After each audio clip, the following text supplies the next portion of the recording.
So you probably noticed that your health care got a lot more expensive this year, huh? Spending last year grew at the fastest pace since the president took office. Well, insurance agent and ACA expert Danny O'Connell is on the KOGO News Live line with us. And Danny, the government says the cost can be traced to more people actually buying coverage, and they say that prescription drugs are going up. Now, is that the whole story? Yeah, good question. It's really not.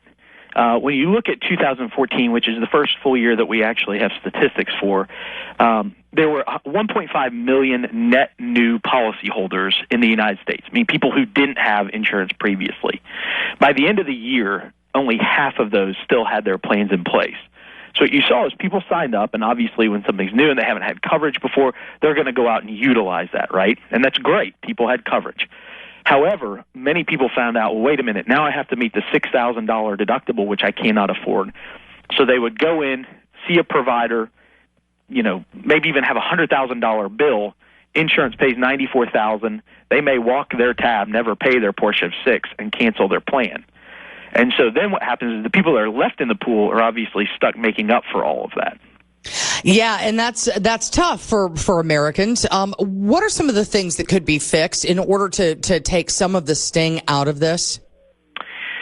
Yeah, good question. There's so many things that need to be addressed. One, I would say more plan options. The federal government really mandated, okay, these are the plans, these are the levels, this is what your plan has to look like. So if I'm a 25-year-old, 30-year-old individual, 3 years ago, I could go out and get coverage for $150 a month. Well, now because my plan has to meet specific guidelines and I'm rated differently than I was previously, that same plan or one, maybe not even as good, it would cost me $300. Well, if I'm not buying at $150, I'm not going to buy at $300. So you have to do some things to make these plans more enticing and more palatable and also drive the cost down for individuals to get on.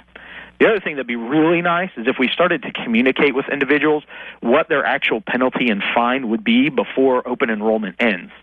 So now people say, okay, well, I know what my penalty was for 2014. That is cheaper than buying my insurance. They go to file their taxes, and guess what? For 2015, that penalty just doubled. Ooh. And then it's going to go up again next year. So people don't really have a firm grasp on how much they're going to pay for not enrolling until it's too late. Now, what about prescription drug prices? Is there a concrete reason as to why they would be going up in price? There's a lot of reasons for it. You have an increased cost to the insured, meaning they're going to have to pay more when they go to the pharmacy. And the reality is there's very few areas that an insurance company has any control over trying to maintain costs and keep these increases down. One of them is going to be network, and one of them is going to be moving drugs between tiers of copays. So we've already seen the decrease in providers with these plans. So where's the next place that's going to be affected? Well, how much I pay for my prescription drugs now. And I mean, what about people who just can't afford to get these prescription drugs? What are they supposed to do? Yeah, the reality is if you're going through and you need to get an expensive name brand drug, something like Humira, Emerald, whatever, a lot of these drug manufacturers actually do have good programs, good discount programs through their own websites where it says, well, okay, if you don't have prescription drug coverage or you're going to have to pay that expense out of pocket, the drug manufacturers will actually have programs to where they can get it at a much, much reduced cost. So it's doing a little bit of research and going and looking there if your insurance plan isn't going to cover that prescription. Now, what about United Healthcare? Because aren't they the largest insurance company in the country? Nationally, yes. Yeah. So and they were talking about getting into the ACA was a mistake. Well, we all saw that it was unsustainable over a period of time. The problem is we've put the pedal to the metal. I mean, this is spiraling out of control faster than what we thought. If you look at the 2016 plan options, they're worse than what was available in 2013. So they're saying, hey, look, we can't keep up with this. We're taking major losses on this.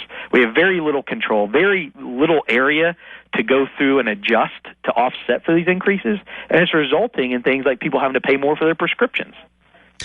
Man, it sure is tough for folks who are living, maybe a little bit closer to the edge than others. ACA expert Danny O'Connell, insurance agent here on the KOGO News Live line. And yeah, you're not making it up. You're not just thinking, ooh, this feels like it's taking a bigger bite. It is. Thank you, Danny. We appreciate the time.